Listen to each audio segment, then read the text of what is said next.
So hey learners, welcome back to stock dictionary. आज की video में हम दो best Bollinger band trading strategies को देखेंगे जिसकी हेल्प से आप अपने ट्रेडिंग को इम्प्रूव कर सकते हो। सो वीडियो को एंड तक जरूर देखें बिना स्किप किए, और वीडियो के बीच में अगर आपको लगे आपको इस वीडियो से कुछ सीखने को मिला तो वीडियो को एक लाइक जरूर करें। तो हम जब चार्ट पर बॉलिंजर बैंड्स को अप्लाई करते हैं तो ये कुछ इस प्रकार से दिखता है। थोड़ी देर के लिए अगर हम प्राइस को हटा दें तो आपको ये क्लियरली समझ में आएगा। ये तीन कंपोनेंट से मिलकर बना होता है, अपर बैंड, लोअर बैंड और मिडिल बैंड। हमें इसकी कैलकुलेशन को समझने की कोई जरूरत नहीं, क्योंकि at the end of the day ये हमारे किसी काम का नहीं। जो इम्पोर्टेंट बातें हैं वो समझते हैं। आप देख सकते हो बॉलिंजर बैंड्स कहीं बहुत वाइड हो गया है और कहीं बहुत नैरो। तो इसका मतलब क्या है? तो जब स्टॉक में वॉलेटिलिटी हाई होती है, हाई वॉलेटिलिटी मतलब जब स्टॉक का प्राइस बहुत ज्यादा घटता या बढ़ता है, तब बॉलिंजर बैंड वाइड हो जाता है।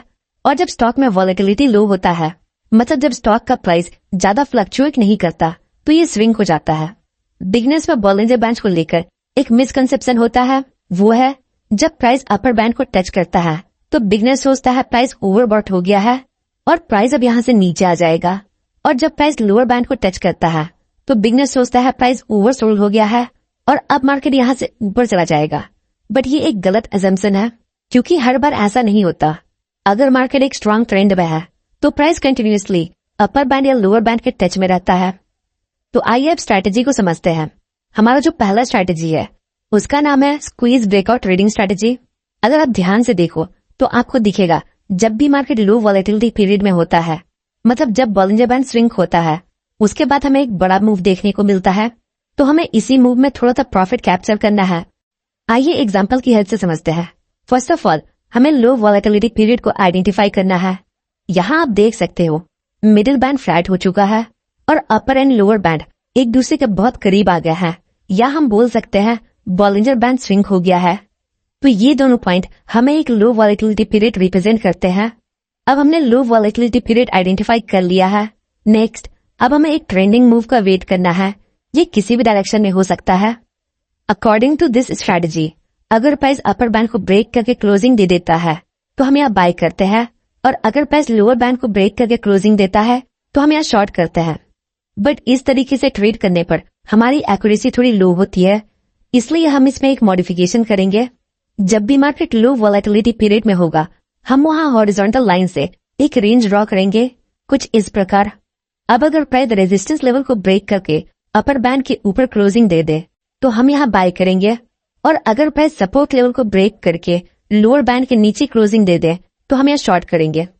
फॉर दिस एग्जाम्पल, यहाँ प्राइस ने रेजिस्टेंस लेवल को ब्रेक किया और साथ ही साथ अपर बैंड के ऊपर क्लोजिंग दी, बट अभी हमें इमीडिएटली कोई ट्रेड नहीं लेना।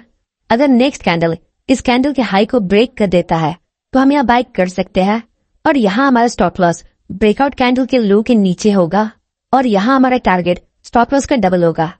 आइए कुछ और एग्जांपल्स देखते हैं। यहाँ आप देख सकते हो मार्केट लो वॉलेटिलिटी पीरियड में है।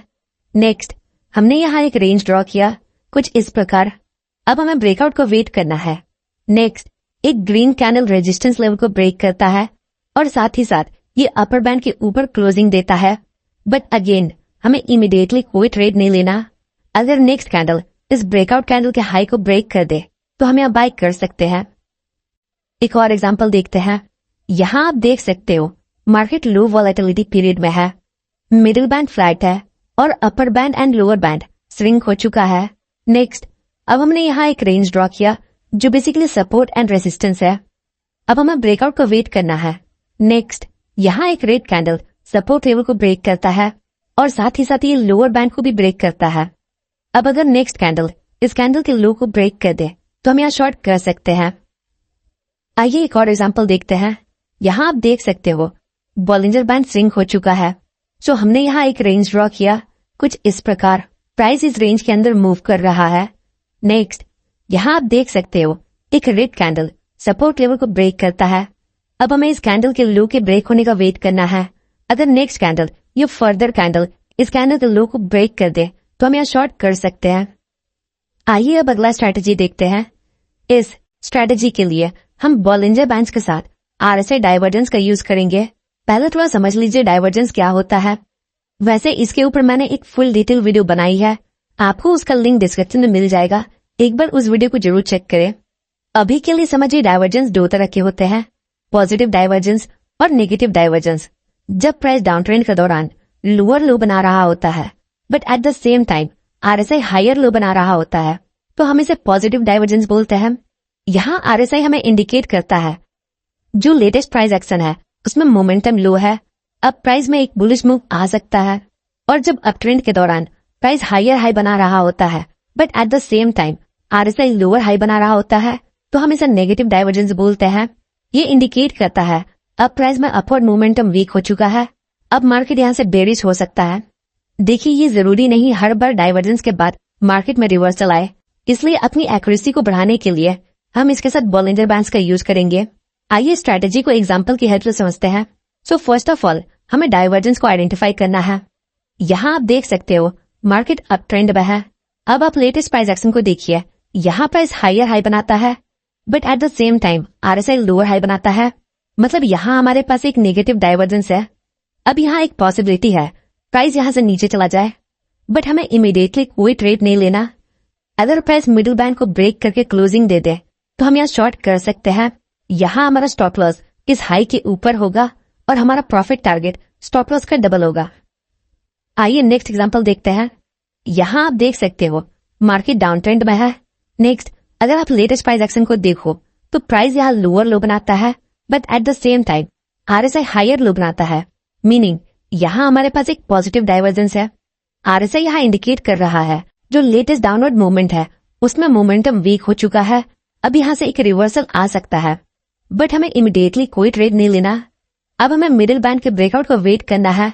अगर कोई कैंडल मिडिल बैंड को ब्रेक करके क्लोजिंग दे दे तो हम यहाँ बाय कर सकते हैं और यहाँ हमारा स्टॉप लॉस इस लो के नीचे होगा और हमारा प्रॉफिट टारगेट स्टॉप लॉस का डबल होगा। अब आप लोगों के लिए एक प्लस पॉइंट है, अगर आप पॉजिटिव डाइवर्जन या नेगेटिव डाइवर्जन पर ट्रेड लेते हो तो याद रखिएगा डाइवर्जेंस का फर्स्ट पॉइंट बैंड को ब्रेक करना चाहिए और डाइवर्जेंस का सेकंड पॉइंट बैंड को ब्रेक नहीं करना चाहिए। और ये जो डाइवर्जेंस का सेकंड मूव आया है ये मिडिल बैंड के अंदर ही होना चाहिए, मिडिल बैंड को क्रॉस करके नहीं आना चाहिए। सो होपफुली गाइस आपको इस वीडियो से थोड़ी इन्फॉर्मेशन मिली होगी। अगर आपको वीडियो इन्फॉर्मेटिव लगी तो वीडियो को लाइक और चैनल को सब्सक्राइब जरूर करें। मिलते हैं नेक्स्ट वीडियो में, तब तक के लिए best of luck for stock journey.